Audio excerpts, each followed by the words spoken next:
महापुरामुळे सोलापुरातील शेकडो गावं पाण्याखाली गेलेली आहेत। सोलापुरातील बार्शी, दक्षिण सोलापूर, मोहोळ, अक्कलकोट, माढा अशा अनेक तालुक्यांना पुराच्या पाण्याचा वेढा पडलाय।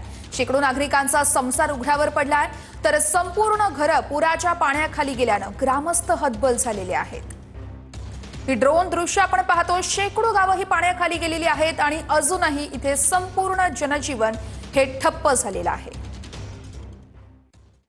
सोलापुरात पूर ओसरताच झालेलं नुकसान पाहून शेतकऱ्याला अश्रू अनावर झालेले आहेत। माढा तालुक्यातील उंदरगाव मधील शेतकऱ्याचं 3 हेक्टरवरील ऊस मका पीक अजूनही पाण्याखालीच आहे। त्यामुळे आता पुढे नेमकं काय करावं हा सवाल शेतकऱ्याकडून विचारत या शेतकऱ्याला अश्रू अनावर झालेत।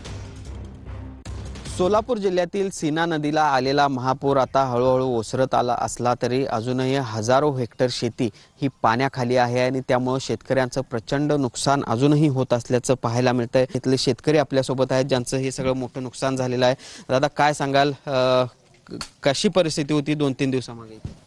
परिस्थिती खूप भयानक होती की आम्हाला स्वप्नात वाटलं नव्हतं की आमचं सगळं म्हणजे अशा पद्धतीने पुराणं एवढं स्वप्न सगळं भंग पावल आणि भंग पावलं स्वप्न सगळं वाहून जाईल।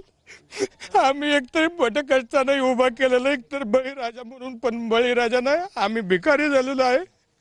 सगळं वाहून गेलेलं आहे। ऊस असेल, द्राक्ष असेल, आमचं सगळं पाण्यात गेलेलं आहे।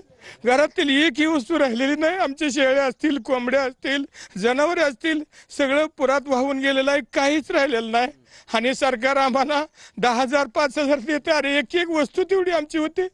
तुम्ही सगळे शेतकऱ्यांची थट्टा लावलेली आहे। खूप हातूनात नुकसान झालेलं आहे। खतं असतील, पशुखाद्य असतील, आमचं घरातील सगळं धान्य असेल, ज्वारी गहू सगळं काही राहिलेलं नाही। कातडीची मदत आम्हाला पटकन करावी एवढीच अपेक्षा आहे, बाकी काही नाही। सुनील काटकरचं, भूषण पाटील, TV9 मराठी, उंदरगाव, माढा।